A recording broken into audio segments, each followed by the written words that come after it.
Warahmatullahi wabarakatuh. Jumpa lagi bersama saya Gading Pratomo di materi simulasi dan komunikasi digital. Pada kesempatan kali ini saya akan membahas tentang cyberbullying. Cyberbullying ini masih termasuk dalam satu bab kewargaan digital.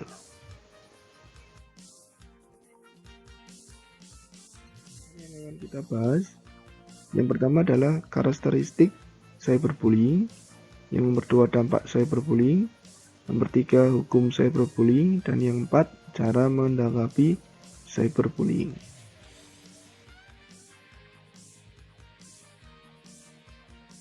Cyberbullying itu adalah bahaya penggunaan teknologi informasi dan komunikasi. Jadi teknologi informasi itu tidak hanya banyak manfaatnya, tapi juga ada kelemahan yang terdapat di dalamnya. Jadi beberapa oknum atau orang memanfaatkan kelemahan teknologi informasi itu sehingga salah satunya yaitu muncullah cyberbullying. Definisi dari cyberbullying. Jadi cyberbullying itu adalah intimidasi di dalam dunia maya. Pengertiannya itu penggunaan teknologi informasi dan komunikasi untuk dengan sengaja menyakiti secara psikis, menghina dan mengancam individu atau kelompok. Jadi hampir sama seperti bullying, tapi cyberbullying ini intimidasinya di dalam dunia maya.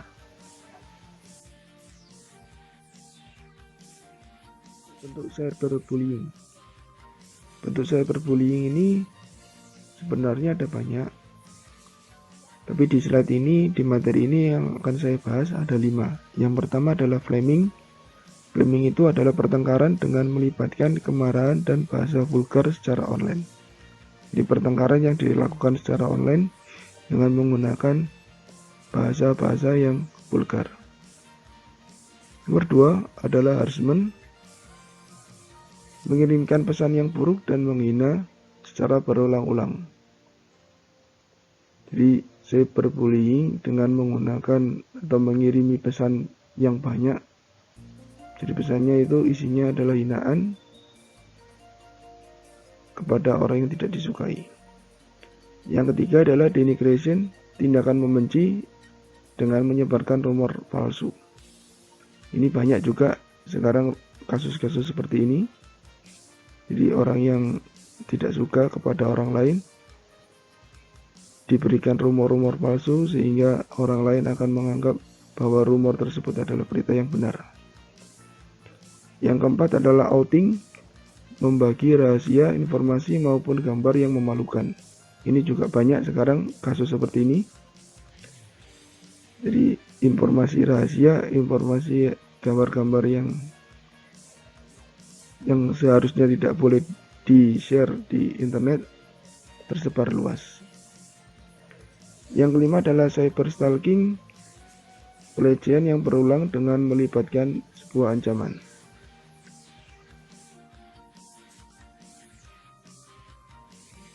Kemudian berikutnya adalah karakteristik cyberbullying.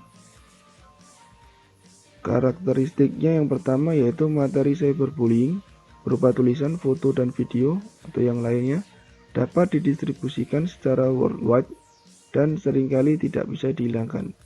Jadi materi cyberbullyingnya yang berupa tulisan, foto, dan video itu dapat dengan mudah kita kirimkan atau kita share di dalam dunia maya. Nah, ketika kita sudah share, otomatis akan dengan cepat tersebar, bahkan itu dalam hitungan detik.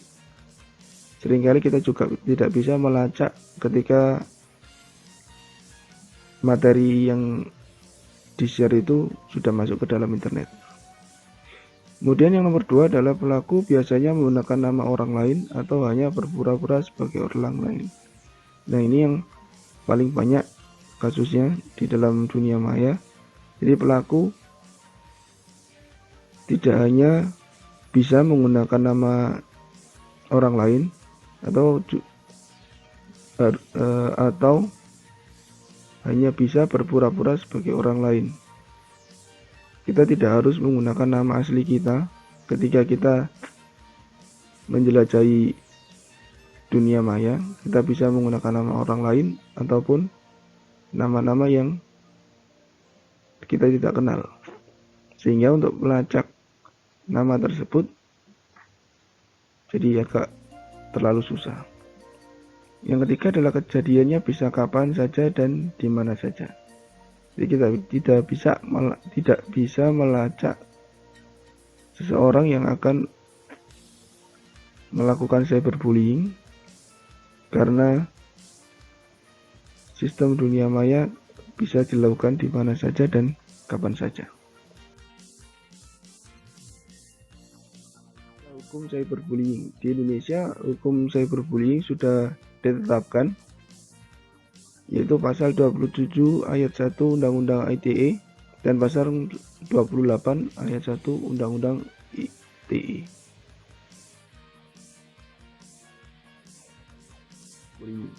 Dampak cyberbullying ini sangat besar terhadap korbannya dengan beberapa ciri khas, yaitu kehilangan kepercayaan diri. Jadi percaya dirinya hilang ketika dia kena cyberbullying. Untuk bangkit kembali dengan menyusun kepercayaan dirinya lagi itu sangat susah sekali. Kemudian tingkat stresnya tinggi sekali. Berikutnya menarik diri dari teman dan keluarga. Karena kasus cyberbullying biasanya korban akan menyendiri dan tidak ingin teman atau keluarganya tahu dia terkena cyberbullying. Kemudian pastinya dia akan terkena depresi dan kesulitan mengontrol emosi.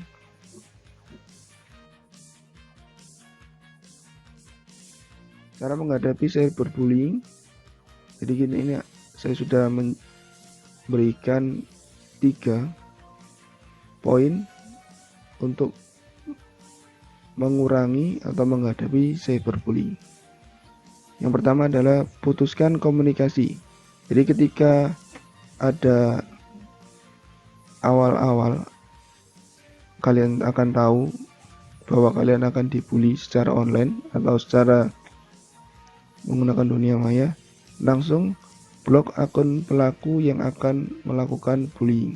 Jadi di sosial media sekarang itu ada sistem yang dapat memblok akun orang lain. Contohnya di WhatsApp itu kita bisa memblok WhatsApp orang lain sehingga orang lain tidak bisa mengirimi pesan kepada kita.